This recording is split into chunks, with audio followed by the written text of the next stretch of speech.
Alors, le principe du raisonnement du seuil de rentabilité. Alors, qu'est-ce que c'est que ce seuil de rentabilité? Le seuil de rentabilité représente, entendez bien l'importance que ça a, le chiffre d'affaires minimum qu'une entreprise doit réaliser pour qu'à ce niveau de chiffre d'affaires, il n'y ait pas de bénéfice ni de perte. Je répète, que vous ayez bien compris, entre ce que j'ai dit et ce que vous avez compris, des fois il y a des... c'est un peu élastique, là, il ne faut pas tout mélanger. Je dis, le seuil de rentabilité représente le chiffre d'affaires minimum qu'une entreprise doit réaliser pour, entendez bien, qu'à ce niveau de chiffre d'affaires, le résultat de l'exercice soit nul. D'accord ? Autrement dit, le seuil de rentabilité, c'est le chiffre d'affaires pour que le résultat, j'insiste, à ce chiffre d'affaires, soit égal à 0. Donc vous allez voir, c'est très simple, on a le droit d'écrire. Donc, au seuil de rentabilité, je fais le chiffre d'affaires lié au seuil de rentabilité, bien sûr, moins le coût de revient variable, ça me donne la marge sur coût variable, moins les charges fixes, directes et indirectes, ça doit faire 0. Est-ce que tout le monde me suit? Autrement dit, là vous l'avez sous les yeux, c'est écrit assez gros, il me semble, c'est que le seuil de rentabilité, lorsque le résultat est égal à 0, eh bien, il est atteint lorsque la marge sur coût variable égale les charges fixes, pour que ça fasse 0. C'est aussi simple que ça. On est d'accord. Maintenant, le problème, une fois qu'on a compris à peu près le principe, c'est comment on fait pour calculer le seuil de rentabilité en euros. Ben, la question qu'on doit se poser, c'est quoi? C'est combien doit-on faire de chiffre d'affaires pour que la marge sur coût variable dégagée à ce chiffre d'affaires, d'accord, soit égale aux charges fixes totales. D'accord? Je recommence. Combien doit-on faire de chiffre d'affaires pour que la marge sur coût variable dégagée par ce chiffre d'affaires soit égale aux charges fixes totales? Alors on va prendre un exemple, vous allez voir. C'est plus simple qu'il n'y paraît avec un exemple. Je prends une entreprise, chiffre d'affaires total, mettons de l'année, 3,2 millions, les charges variables totales, 1,920 000, donc la marge sur coût variable, 1,280 000, les charges fixes totales, 800 000, donc un résultat de 480 000. Vous êtes d'accord que je peux exprimer, on va voir l'utilité, tout ça en pourcentage. Je dis, le chiffre d'affaires, c'est 100%, vous êtes d'accord? Donc, je calcule en pourcentage combien ça fait les charges variables. En pourcentage de quoi? En pourcentage du chiffre d'affaires. 1,920 000 de charges variables par rapport à 3,2 millions, ça fait 60%. Et la marge sur coût variable, 1,280 000, ça représente 40% du chiffre d'affaires. Donc 1,280 000 sur 3,2 millions, ça fait 40%. Les charges fixes totales sont indépendantes par essence même du chiffre d'affaires, bien sûr. Et le résultat, ici, ça fait 15%. Donc quelle est la première approche possible pour calculer le seuil de rentabilité? Alors vous allez voir, je suis cet exemple. Quand le chiffre d'affaires total est de 3,2 millions, la marge sur coût variable totale est de 1,280 000. On est bien d'accord, c'est ce qu'on a trouvé. Donc, combien doit-on faire de chiffre d'affaires pour que la marge sur coût variable soit égale à 800 000, c'est-à-dire le montant des charges fixes totales? Puisqu'on a dit que le seuil de rentabilité, c'est quand la marge sur coût variable égale les charges fixes totales. D'accord? Eh bien, c'est très simple. Regardez, je vous le montre avec une petite équation très simple. Regardez, d'un côté, je mets le chiffre d'affaires, de l'autre côté, la marge sur coût variable. Quand j'ai un chiffre d'affaires de 3 200 000, j'ai une marge sur coût variable de 1 280 000. Ce que je cherche, X, c'est quoi? Le chiffre d'affaires, d'accord, pour que la marge sur coût variable soit égale à 800 000. Est-ce que tout le monde me suit? Oui, c'est tout bête, hein? D'accord? Puisque le seuil de rentabilité, c'est le chiffre d'affaires que l'on doit faire pour que la marge sur coût variable soit égale aux charges fixes totales, ici, qui sont bien de 800 000. On est bien d'accord? Ici, là non plus, comme je vous dis toujours, pas besoin d'un médaille fil de mathématiques, il suffit de faire un produit en croix, d'accord? Donc j'ai le droit d'écrire, conséquence, en utilisant le produit en croix, il vient 3,2 millions multiplié par 800 000 égale 1 280 000 fois X, d'accord? Donc X égale 800 000 fois 3,2 millions divisé par 1 280 000, ça veut dire X égale 2 millions. Est-ce qu'on est d'accord? Qu'est-ce qu'on est en train d'écrire? On est en train d'écrire que le seuil de rentabilité dans ce cas-là est égal à 2 millions. Mais regardez bien, vous l'avez encore sous les yeux. Quand je dis que X égale 800 000 fois 3,2 millions divisé par 1 280 000, ça c'est chiffré. Mais en français, qu'est-ce que je suis en train d'écrire? X, le seuil de rentabilité, égale le chiffre d'affaires total, 3,2 millions, multiplié par les charges fixes totales, 800 000, divisé par 1,280 million, la marge sur coût variable totale. Est-ce qu'on est d'accord? Oui? Vous voyez, c'est tout bête, hein, voilà. Mais moi, je veux non pas que vous appreniez bêtement par cœur les définitions, que vous compreniez comment ça passe. Parce que selon les exercices, si on ne comprend pas ce mécanisme, on ne pourra pas répondre à certaines questions. Apprendre par cœur les définitions, c'est utile, mais ce n'est pas suffisant. D'accord? Mais nous, donc, le seuil de rentabilité est atteint lorsque le chiffre d'affaires est égal à 2 millions. Donc, qu'est-ce que ça veut dire? Si on ne s'est pas trompé, ça veut dire en français, comprenez, si le chiffre d'affaires est de 2 millions, alors le résultat devrait être de 0. On vérifie, bien entendu, d'accord? Ben, regardez bien. Si le chiffre d'affaires est de 2 millions, le coût de revient, j'ai écrit 1,2 million. Eh oui, le coût de revient variable, j'entends. Pourquoi 1,2 million?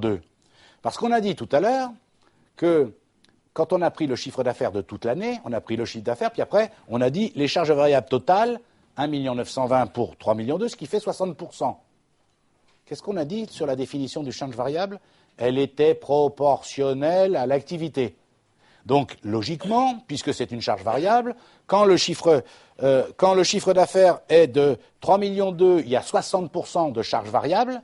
Donc, quand le chiffre d'affaires est de 2 millions, il y a forcément aussi, par définition, 60% de charge variable. D'accord? Sinon, c'est plus une charge variable. D'accord? Donc 60%, ça fait 1,2 million. Ça fait une marge sur coût variable, vous voyez, de 800 000. Mais regardez bien. On revérifie à l'intérieur de la vérification. La marge sur coût variable, c'est le chiffre d'affaires moins les charges variables. Donc forcément, c'est proportionnel au chiffre d'affaires. Quand on regarde l'énoncé au départ, la marge sur coût variable est de 1,280 million, c'est-à-dire 40% du chiffre d'affaires.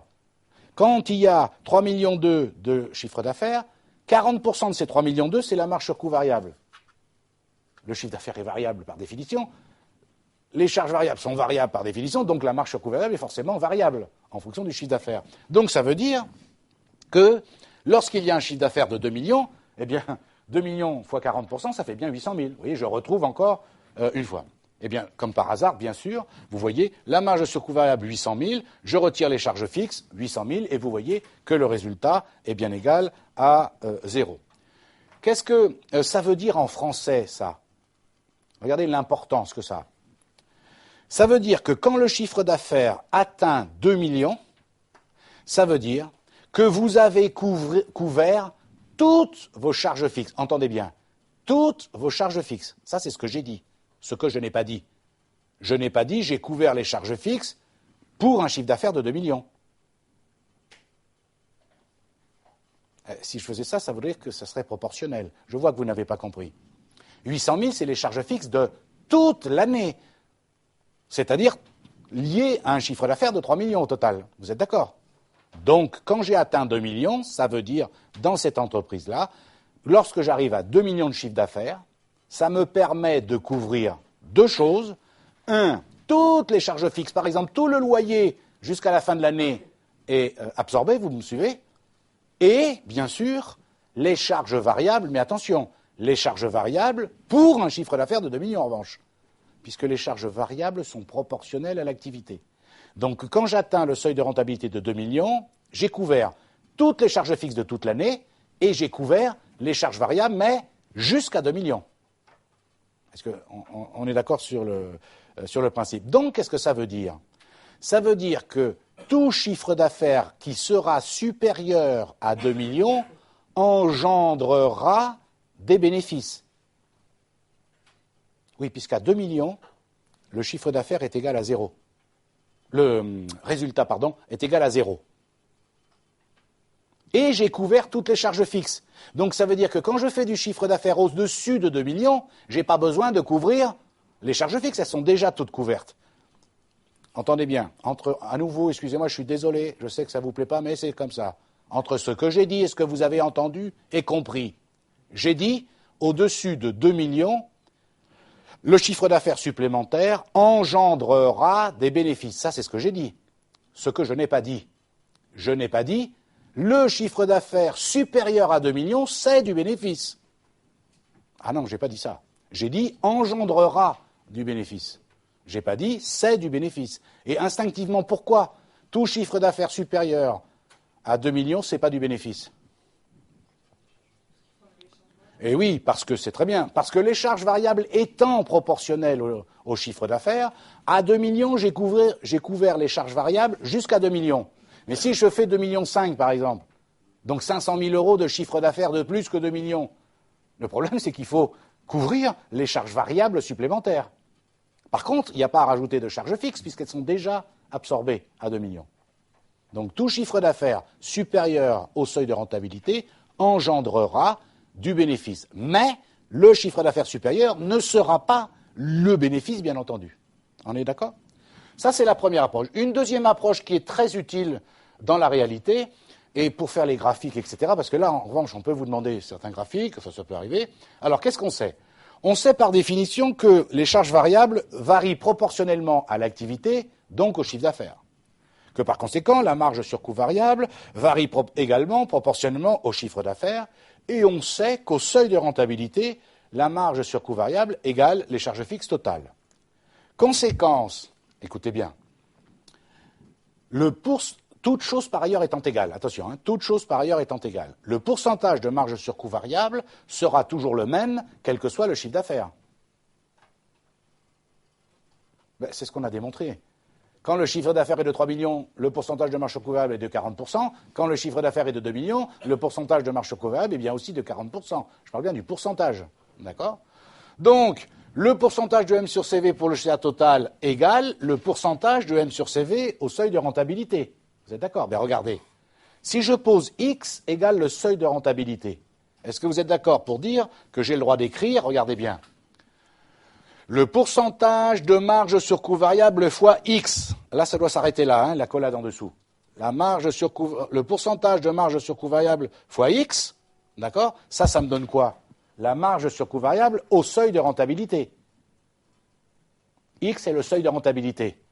Je multiplie par 40%. 40% fois X, qu'est-ce que ça me donne? La marge sur coût variable au seuil de rentabilité doit être égale aux charges fixes. Est-ce que tout le monde est d'accord? Autrement dit, le seuil de rentabilité en euros, X, c'est égal aux charges fixes totales divisé par le pourcentage de M sur CV. Équation premier degré, une inconnue. On est d'accord? J'applique, d'accord? Charge fixe, c'est 800 000. Le pourcentage de M sur CV, c'est 40%. Conséquence, le SR, c'est 800 000 divisé par 0,4 et ça fait bien 2 millions. D'accord? Et heureusement qu'on retrouve le même seuil de rentabilité qu'avec l'autre méthode. On est d'accord? Sinon, ça voudrait dire qu'on s'est trompé quelque part. Oui, Laure, c'est clair ou c'est pas clair? Ça, c'est un oui qui veut dire non, ça. Non? Ok, c'est juste, il n'y a rien d'exceptionnel. Il faut comprendre que le pourcentage de marge sur coût variable, toute chose par ailleurs étant égale, est le même pour le chiffre d'affaires total que pour le seuil de rentabilité, qui est un des chiffres d'affaires pendant l'année. D'accord? Et on sait que, au seuil de rentabilité, la marge sur coût variable égale les charges fixes. Donc si j'appelle X le seuil de rentabilité, 0,4, 40% du chiffre d'affaires, X, ça me donne quoi? La marge sur coût variable au seuil de rentabilité, 0,4 X égale 800 000, X égale 800 000 divisé par 0,4. D'accord?